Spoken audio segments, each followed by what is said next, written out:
Hello, students. We would be discussing the short story, The Bench by Richard Rive. Before taking a look at the short story closely, let's first take a look into the background of the author.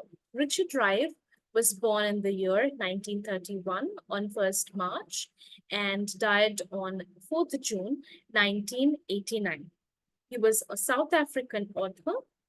He was known for his firm belief and academic work on racism, anti racism, and apartheid.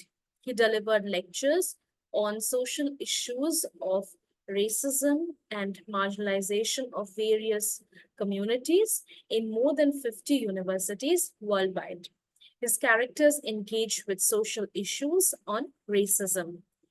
He wrote many novels. Some of them are Emergency, published in the year 1964, Buckingham Palace, District 6, published in the year 1986, Writing Black, 1981, and Emergency Continued, published in the year 1991.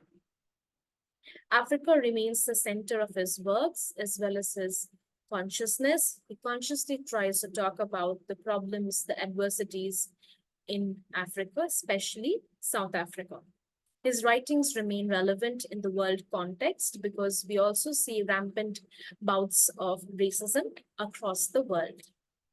The short story Bench takes after the well-known story of Rosa Parks, and he tries to set it in South Africa.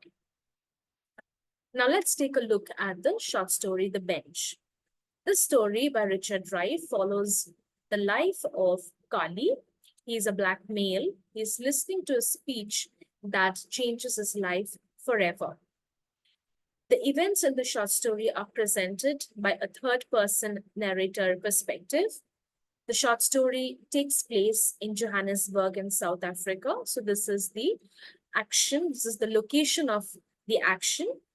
Carly is standing in a crowd and listening to a black speaker who is proclaiming the rights of the black people. We also see a white woman there who's wearing a blue dress and also delivers a speech to inspire and urge people to speak up their minds and against discrimination. Kali is extremely impressed by what the speakers are saying because for the first time, it seems that, he's considered this a possibility of having any rights. He did not know that they had basic rights. All people were equal. Carly has lived his entire life not questioning any segregation in the world around him. In the world that he existed, he never thought that, blacks, whites, and other people, they're all equal. Moving on, we see that after listening to the speakers talking about the equality between whites, blacks, and about challenging the discriminatory laws, Carly finds an opportunity to make a statement based on what he hears in the speech. He decides to act upon it for the first time, thinks of taking some action against what was going on there. The events first take place in the crowd, just next to the speaker's platform, and then in the train station. Carly decides to sit on the bench, which is exclusively reserved for the white people, wherein it was written Europeans only. The story's social setting also, makes us think, the entire situation makes us think that, how this, how the author is exploring the dynamics between the whites and blacks in South Africa during the times of apartheid. Now, apartheid is very important because, as we all know, and we've heard about the great contributions of the leader Nelson Mandela in the context of South Africa and apartheid.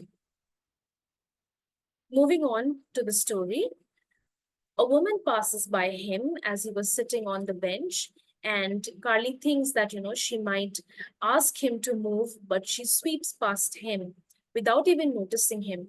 Right when he was feeling a little confused whether people are noticing that he was sitting in a place which was only reserved for the Europeans. Are people watching him? Is anybody there to stop him? He was just thinking on those lines. And then suddenly he sees that a white man shouts at him to get off the bench. Kali neither responds to him nor moves from the bench. He just slowly puffs at his cigarette. And this silence is what we see that continues throughout the rest of the short story. The man keeps shouting and threatens to even call the policeman. The crowd gathers, throwing different opinions on the situation. We can see that the story's authenticity is created with the use of words which are specific to South Africa, but also has a bent of derogatory angle. They use slangs and highlights discrimination of black South Africans. The police arrive and Kali refuses to speak to them as well. Now, one of the speakers from the rally appears and insists that Kali be spoken to with respect. Like every other individual, he also has dignity, he also has respect. People should speak to him respectfully. The crowd turns violent and, keeps on pressing on Kali, and he is cuffed by the policeman. Kali smiles as he leaves, having challenged the system for the first time in generations. He feels that, a sense of triumph had taken over him because he had voiced out for the first time with the powerful weapon of profound silence. This story is inspired by Rosa Parks, whose refusal to give up her seat in Montgomery, Alabama, propelled the Reverend Dr. Martin Luther King Jr. to the forefront of the civil rights movement in the United States. Now, the major characters in this short story are Carly, the protagonist, around whom the story revolves.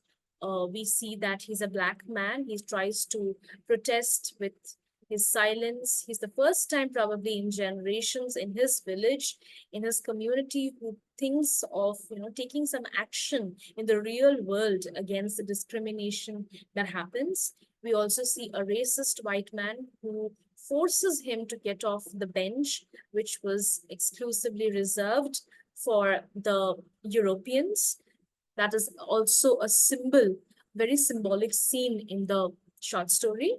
He calls upon a police officer who further passes derogatory remarks, uses slangs to address Carly.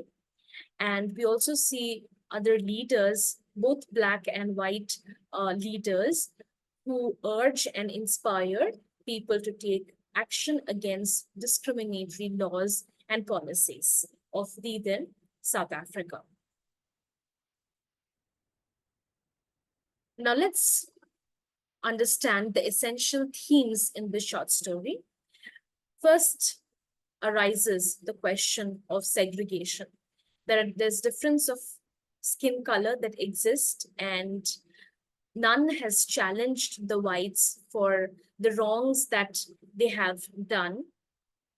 We see that, Carly has been deceived and he grows in resolution to challenge the society based on his newfound truth that, blacks, whites, and all the people in the world are actually equal in all respects.